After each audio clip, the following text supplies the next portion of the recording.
তোমাদের যাদের সমাস কঠিন লাগে, বুঝতে অসুবিধা হয়, তাদের জন্য আজকের এই ভিডিওটি কিন্তু খুব গুরুত্বপূর্ণ হতে চলেছে। একটা মুহূর্ত মিস করো না।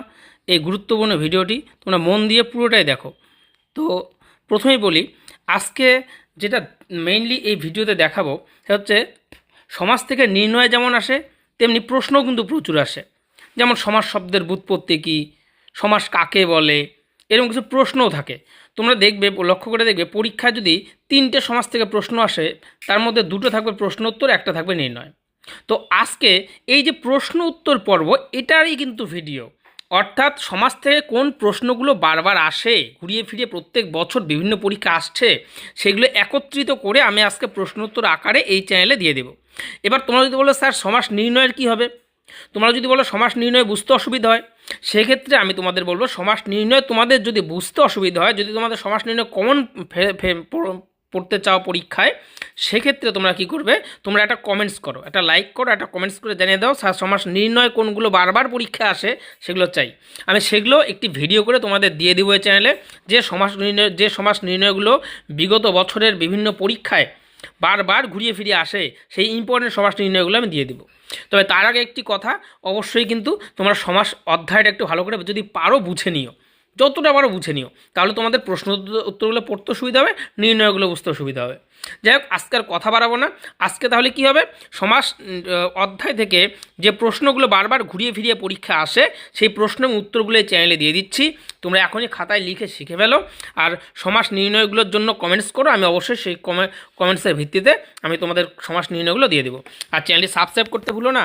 তোমাদের একদম শর্টকাটে খুব সহজভাবে পড়াশোনা করে কী করে ভালো রেজাল্ট করবে তার দুর্দান্ত টিপস এবং সুন্দর সুন্দর নোটস এই চ্যানেলে কিন্তু দিতেই থাকি আমি। তাই চ্যানেল সাবস্ক্রাইব করো, তোমাদের আশা করি কিছুটা হলেও উপকার হবে। সাবস্ক্রাইব করে বেল বাটনটা টিপে দাও। চলো আমরা এখন সমাস নির্ণয়ের প্রশ্নগুলো দেখে নিই এবং উত্তরগুলোর সাথে দেখে নিই। চ্যানেলটি তাড়াতাড়ি সাবস্ক্রাইব করে দাও।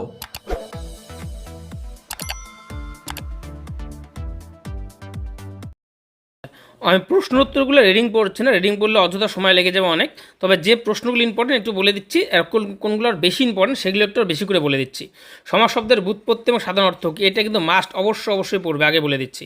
সমাস কাকে বলে, ব্যাকরণের সমাস আলোচনার প্রয়োজনীয়তা উদ্দেশ্য কী, এটা ভালো, এই প্রশ্নটা ভালো করে দেখে নেবে। সমাস ব্যাকরণের সমাস আলোচনার প্রয়োজনীয়তা বা উদ্দেশ্য কী, এভাবে আসতে পারে।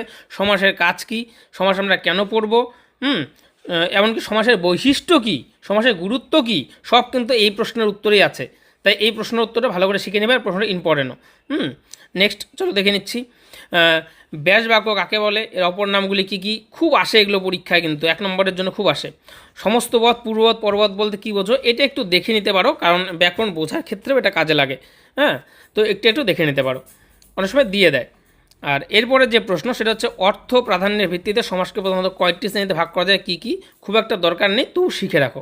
দ্বন্দ্ব সমাস কাকে বলে, এই সমাসে কোন পদের অর্থ প্রাধান্য থাকে, এই প্রশ্নটা খুব ইম্পর্টেন্ট। আর দ্বন্দ্ব সমাস কাকে বলে শিখে নিতে পারো, ঠিক আছে। তো এই পেজ থেকে এই কয়েকটা, আর নেক্সট পেজে চলে যাচ্ছি আমি। দেখো, অলপ সমাস বা অলুক সমাস কাকে বলে, একটু উদাহরণ দাও, দেখে নিতে পারো। তৎপুরুষ সমাসের প্রধান বৈশিষ্ট্য কি, উভয় তৎপুরুষ সমাস বলতে কী বোঝো, দেখে নিতে পারো। কর্মধারয় সমাস কাকে বলে, এই সমাসে কোন পদে অর্থ প্রাধান্য পায়, এই যে কোন পদের অর্থ প্রাধান্য পায়, এই প্রশ্নগুলো দেয় কিন্তু খুব, তাই এগুলো ভালো করে শিখে নেবে। সবগুলো ইম্পর্টেন্ট, কিন্তু তার মধ্যে টপ লেভেল ইম্পর্টেন্ট যেগুলো সেগুলো আমি একটু দাগিয়ে দিচ্ছি তোমাদের। একটা প্রশ্ন ছাড়বে না। আচ্ছা, এটা গেল। তারপরে এই প্রশ্নটাও বেশ আসে, রূপক কর্মধারায় উপমিত কর্মধারায় সমাসের মূল পার্থক্যটি বুঝিয়ে দাও, দেখে নিবে। নেক্সট, উপমান ও উপমেয় বলতে কী বোঝো, দেখে নেবে। দ্বিগু সমাস কাকে বলে, এর সঙ্গে সংখ্যাবাচক বহুব্রী সমাসের পার্থক্য কী, এটা তোমাদের ভালো করে শেখা উচিত, কেননা এই সমাস দুটো একই রকম, প্রায় একটু আলাদা, একটু দেখে নেবে প্রশ্ন উত্তরটা। এটা কিন্তু প্রশ্ন দিয়ে দেয়, স্টুডেন্টরা ঘাবড়ে যায়, ঘাবড়ানোর কিচ্ছু নাই, এই প্রশ্নগুলো ভালো করে শেখো, কমন পেয়ে যাবে প্রশ্ন। নেক্সট আরও কিছু প্রশ্ন আছে, চলো দেখে নিচ্ছে এগুলো। নেক্সট, বহুব্রী কথার অর্থ কী, বহুব্রী সমাস কাকে বলে, বহুব্রীগত অর্থ কী, খুব পরীক্ষা আসে। তারপরে বহুব্রী সমাসে কোন পদের অর্থের প্রাধান্য ঘটে, ব্যাধির বহুব্রী সমাস কাকে বলে, দেখে নেবে এটা, এই প্রশ্নটা ইম্পর্টেন্ট। তারপরে মধ্যপদলোপী বা মাঝলোপ্ত বা কর্মধারয় সমাস কাকে বলে, একটু উদাহরণ দাও, দেখে নিবে। অব্যয় সমাস কাকে বলে, এই সমাসে কোন পদের অর্থ প্রধান থাকে, আমি তোমাদের বারবার বলছি এই সমাসে কোন পদের অর্থ প্রধান থাকে, পূর্ববৎ না পরবৎ, ঠিক আছে, এই প্রশ্নগুলো কিন্তু ভালো করে দেখে নেবে। নিত্য সমাস কাকে, এটা পরীক্ষায় কেন জানি খুব আসে, নিত্য সমাস কাকে বলে, এর বেশ বাক্য গঠনের বৈশিষ্ট্যকে এটা তার সঙ্গে দেখে নেবে। এটা কিন্তু খুব ইম্পর্টেন্ট প্রশ্ন, আগে বলে দিচ্ছি, হ্যাঁ দেখে নেবে। সরি, তো বাক্যাশ্রয়ী সমাস বলতে কী বোঝো একটু উদাহরণ দাও, দেখে নেবে।